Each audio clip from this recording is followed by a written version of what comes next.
Blizzard's Overwatch has been a huge success for the company. Just how big, Govinda? Try 7 million players in its first week kind of big. Blizzard has announced this little fact and called Overwatch one of the most successful global game launches of all time, and added that more than 119 million hours have been poured into the game at this point. Just to clarify further, Blizzard confirmed that the 7 million player sum represents the unique global player count and includes those who brought the game digital, physical, and those who played the game in, quote, internet game rooms, end quote. What's an internet game room? I assume that's like, there's one in Nambour. It's just like... Oh, okay. No, yeah, I got you. You just like go... The PCs are all set up and you I'm with you. Like how we used to play Age of Empires. Oh, that was so glorious. That was fun. That was glorious. Are you surprised? We did predictions last week. We did predictions. I think I started saying around 9 million and then I pushed it up to 11. So let's pretend I didn't push it up at the end. I got a bit cocky. I initially said 4, but 9 I think we was pushed still that. wrong. Close without going over. You, actual closest, a little under. Me. Well, you were 3 million shy. I was 2 million up. But I think I didn't listen back to correct myself, but I think I said 4, and then when you said all platforms, I bumped it. I might have said 7. Yeah, but I'm going to my original prediction, All so right. I'm going to take you back to your original. All right. Not surprising. Like, we're hooked. It's everywhere. It really is. Everywhere. Like, it's all over Twitter. It's all over Imager. It's just all The over memes, Reddit, the cosplays. memes. I'm looking...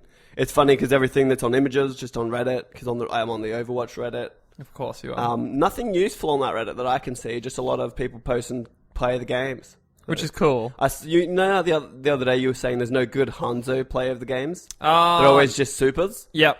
Oh my god, I watched a guy get 5 headshots in a row. Wow. I was like, oh, how are you doing this, dude? You a god? And then he popped a super and killed the other dude. Well, of course he did. So Because he's a fucking one-trick pony. good on him. Good on him. Nameless Hanzo player. I can't play him anymore. It's funny. It's like He was your first real... It says in my playtime I played him for the most still. Yeah. Which makes no sense to me. I think I'm mixing it up a lot more now as opposed to sticking to just the one. When I'd played for 4 hours, 3 of it was as Farah. It's funny because that's still the longest I played one character is 3 hours, and it's Hanzo. I'm expanding slightly, but I still prefer to specialize. Like, I feel like I've got a real good handle on Farah, Soldier 76, and Tracer. Yeah, but you realise I've played the game for like Way longer than 2 to 3 times longer than you have. Oh, way more than that. I think I've probably played for like 6 hours. I think I've only played for like... Oh no, that's a lie. It's probably closer to 10. I think I've only come up like 25 maybe. Yeah, it's still a bit more. But I'm at least really good with one in each class. Yeah, I'd like to pick a... I'd like to get better at Mercy as well. It depends on the match, you know? I just get pissed off as Mercy, because sometimes it's like... I don't know. You just find like when everyone else dies, even though you've tried your best, you're just helpless. Yeah, you just got to get the fuck out. Yeah. Like, it's all about awareness with Mercy. So you got to know... Like, I always, I'll be healing someone and I'll turn around so I know how to escape if shit goes bad. Yep, sideways. No, you just have to have, an ally in sight so you can use your glide to just get it out of there. I like that. But then, no, it's true. It happened to me the other day and I got so frustrated so I fucking quit. Rage quit. Zenyatta's really good. I fucking love Zenyatta. We're not going into it. Can we do this? No. Zenyatta is like a real Save Zenyatta backline for next week. Support. No, we're doing a... Here's a good one. McCree next week. Or at least this is positive, and such a turnaround.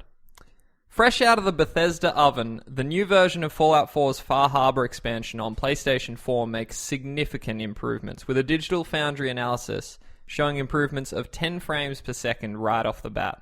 Calling it a remarkable turnaround, Digital Foundry shows in a video of a test that they've run that in places where the original version ran at 20 frames per second, you can expect the new version to run at a cool 30. Frame rate drops in the previous Far Harbor appeared to come from the fog, and this new one seems to scale it back. You will still find some minor frame rate dips, usually during combat, but that's a nitpick. This is a huge leap over what we had before, and the game is just so much smoother to play now. At the end of the video, Digital Foundry compares the PS4 version against Xbox One, giving PS4 the frame rate nod, but adding that there appears to be more fog on Xbox.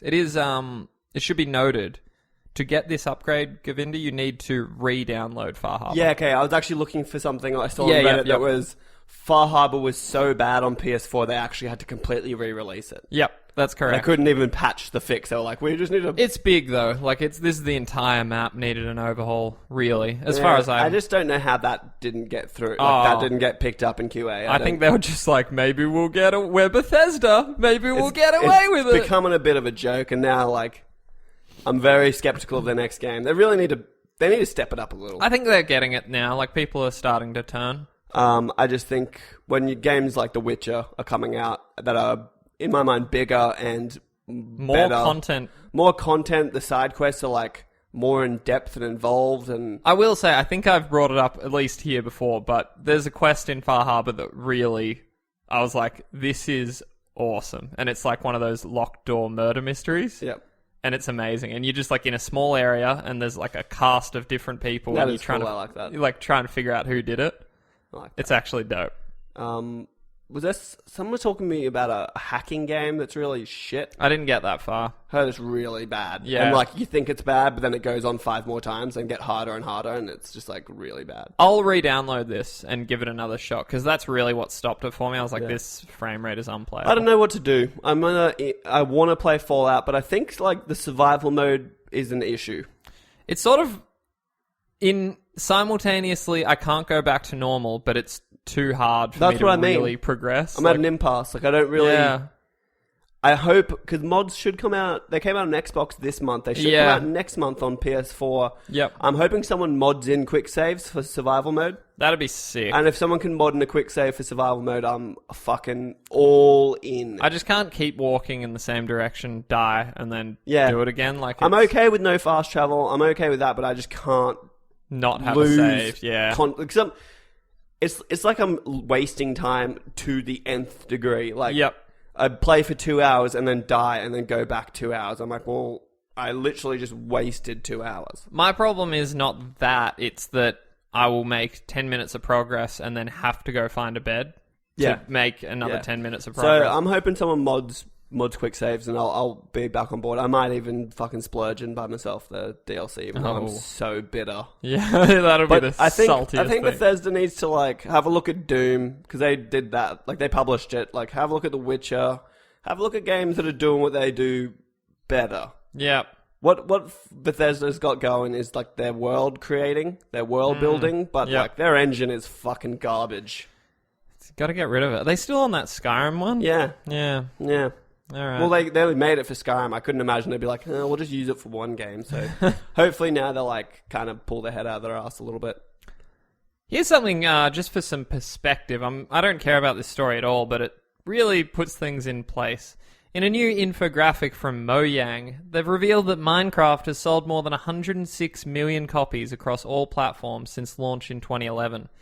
Other interesting stats show that Minecraft has over 40 million active users every month, and an average of 53,000 copies are sold every day since the start of 2016. 4 copies have been sold in Antarctica, and Minecraft's total sales, 106 million, would place it behind Russia, Japan, and Mexico as the 12th most populated nation in the world, if it were one. Isn't that fucking shocking? You've never given me a news article that's made me drop my jaw. The one figure that blew me just then. Yeah, that's right. It 40 million. Blew me. 40 million active users a month. Yep. It's like, impressive, isn't it? Like that is a phenomenon. That's going to be like, I'm trying to think of something equivalent like Pokemon cards. Because it's just something that they haven't. I guess kids would just have it in school. I don't know. Like even that, like Pokemon cards weren't really a thing for 5 years straight. Oh man, and it's still going. Like 53,000 copies a day in 2016. Did you hear the? I don't know if you got on your news. There was the Minecraft. I hate it when you say that. You fucking catch me out. Minecraft multiplayer. I thought they already had that. No, like it was a legit like competitive multiplayer Minecraft. Like nah, but that's kind of dope. Oh, I should find it, but I can't be bothered right now. So maybe here's my thing. I don't really care about Minecraft. I think that's just those numbers are staggering. I had a good Minecraft time. It's fun with people. I don't like people. I know. I've noticed. Moving right along. When Silent Hills and its playable teaser became victims of the Kojima-Konami fiasco, the announcement of spiritual successor Allison Road had quite a few of us excited. Well, that excitement ends here, as the game has officially been cancelled. Announcing the news on its Twitter page, developer Lilith Limited said that a statement explaining the decision will be released within the next few days. Allison Road initially launched as a Kickstarter project, but eventually cancelled the campaign when Team 17 picked up publishing rights. We haven't heard much about it since October last year, so it's hard to say how far into development the game was. Either way, we'll find out what transpired when Lilith releases an official statement. So, what's the game? Allison Road? Did you ever see anything on it? No, I actually have no... Like, I've never heard you tell me a news article. I had no idea about it. Yeah, I've watched a few videos on it. It's too scary for me. I'm not a fan. Did you try and play Outlast when it was free on PS? No. I tried, and I got like 5 minutes in and was like, no, I don't need to be locked in an asylum. I'm sorry. It's too fucking scary for me. I'm actually such a baby. I don't know how people play horror VR. I can't even really watch horror movies, I'll be honest. Like, Until Dawn is as scary as I'll take it. And that was fucking horrifying for me. It was good, though. No, see, that I can deal with, because that reminds me of, like, the movie Scream. Like, it's a classic, like, slasher. And that's chill, because, like, it doesn't faze me. But when it's, like, as soon as I hear the word, this is an abandoned insane asylum, I'm just fucking out. I'm fucking hella out. Though, to be honest, I did watch all of American Horror Story, and one of them is in an insane asylum. I never caught on to that show. It's pretty good. Its seasons are very varying, because they're all just so different. Yep. The first one's awesome, but the ending's shit. The second one's okay, but the ending's really great. Okay. The third one's, like, above average the whole way through. And then the fourth one's just malarkey. But I watched it all still. You didn't play PT? No, again, not a big horror game. Yep. I've never played a Silent Hill, and I don't really give a fuck.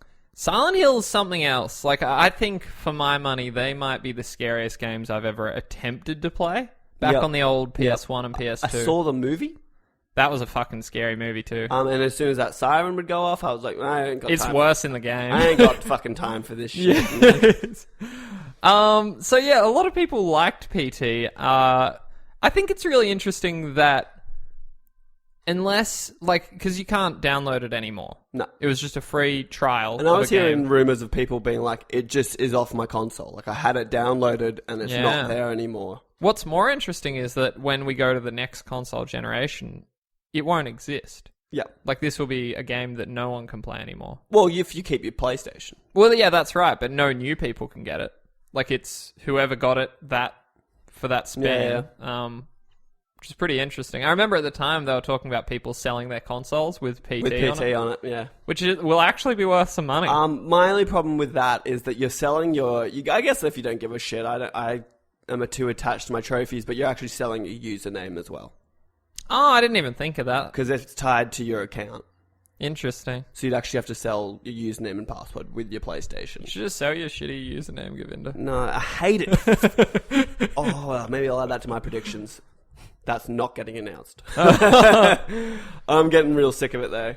Let's get into it. I'm really excited. Is that all the news we got? I got one more. Okay, let's go. Go. I'm ready. I'm excited. In a new Japanese active time report, Final Fantasy XV game director Hajime Tabata... I'd like to say quickly that Hajime Tabata, I feel, is almost like a friend now. I talk about him so much. I read that name. But does it make you really sad that he doesn't even know who the fuck you are, dude? I actually prefer it that way. So it makes you more of like a stalker, less of a friend.